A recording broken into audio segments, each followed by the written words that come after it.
The swing squat versus the pendulum squat. Which is better? So I've been wanting to do this comparison for a while. I've had both of these a decent amount of time, enough to give a fair judgment rather than just going to a gym once and using it once and putting a review on Instagram. So I would consider this an informed comparison, but you're welcome to have your own opinions. So the major difference with the swing squat is the arc is slightly different. The angle of the platform is a few degrees different. I measured both of them. I'll show you here. But this can be manipulated with the heel wedge as well. Also, the pad doesn't come down quite as far as the Paramount. And it does not have a counterbalance arm. All right, so the pendulum squat I have is one of the originals, the Paramount total leg. The difference is the pad comes down a little further than the swing squat. It does have a nice lumbar feature though. But it's actually not too much further than a swing squat. And most importantly, it has this counterbalance arm. The other difference is the angle. So I'll show you in the video here.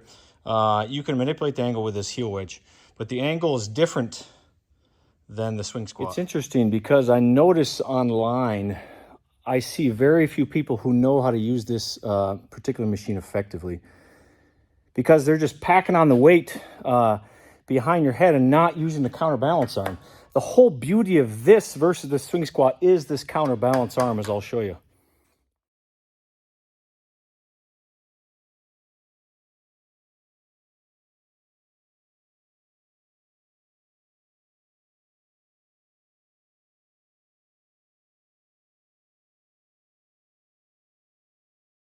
All right, so I'll show you. This is the Randy Coyle swing squat. Like I showed you, the platform angle is slightly different than the pendulum squat, which is what separates it. So what's unique about this is it swings back and forth. It's a little bit more of a free-feeling movement, so to speak. The angle is a little easier.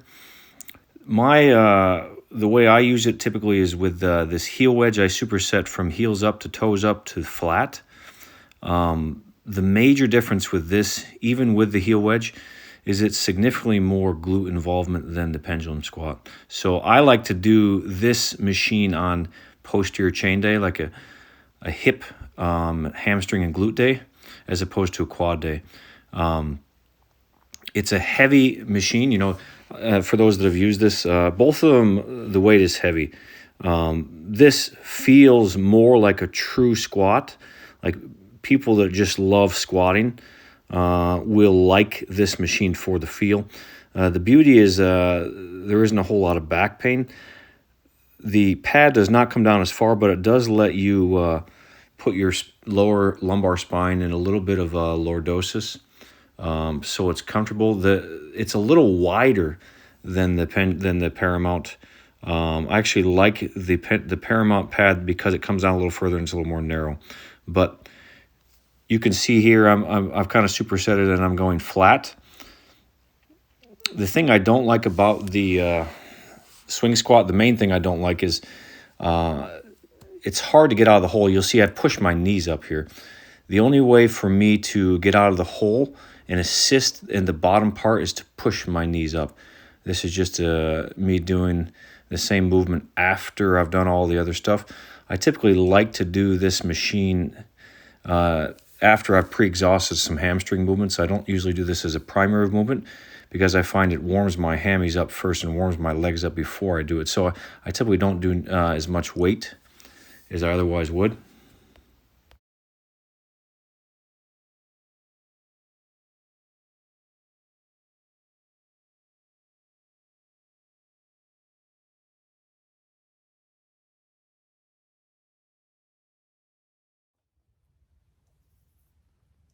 All right, so as I showed you, the angle of the platform is 135 degrees as opposed to 125 degrees on the swing squat.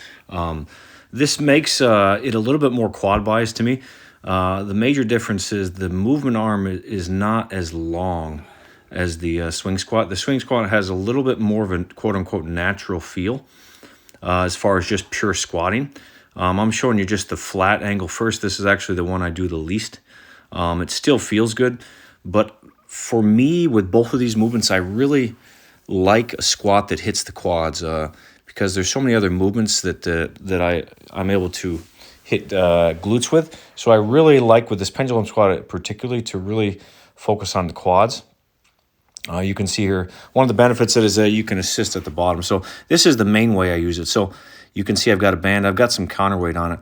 The counterweight on this thing is absolute money. I've used this for years, and I didn't really know what I was doing until I learned to use the counterweight. It's kind of like the true squat machine. Most people just don't know how to use the counterweight.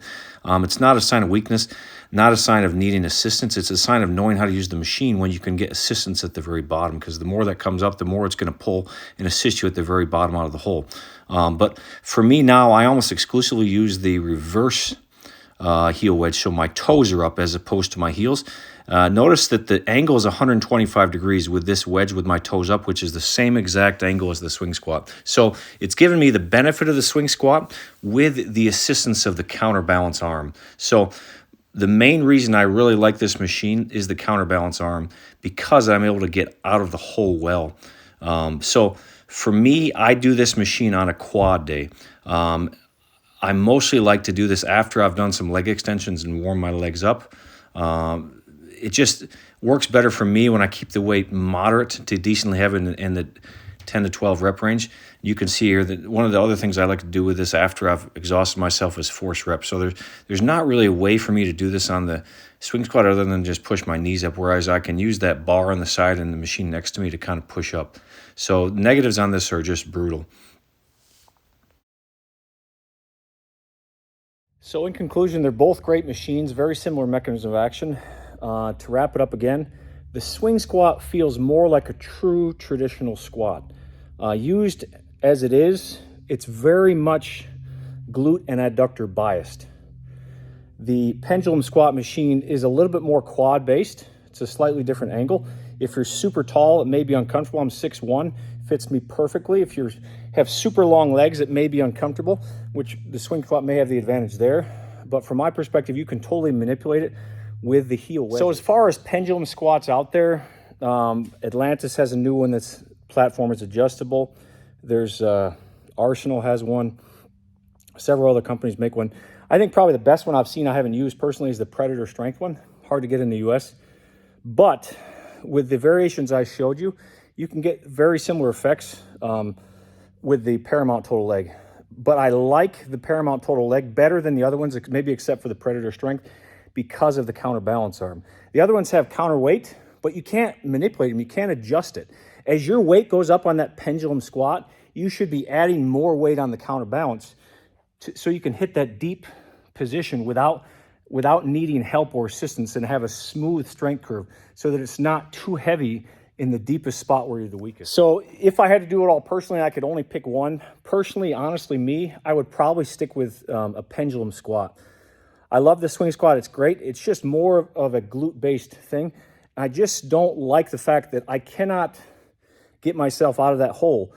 Moderate weight, it feels excellent. If I'm going for 6 rep max, I don't like it as much because it's too heavy in the bottom position for me. I guess I've just been too jaded with doing reverse band squats or reverse band front squats. Let me know what you guys think. Like, comment, subscribe below. Lots of cool, more content coming your way. I've got like 10 to 15 pieces that I've literally just had my welder get back to me that I kind of tweaked. You're going to want to stay tuned as I review.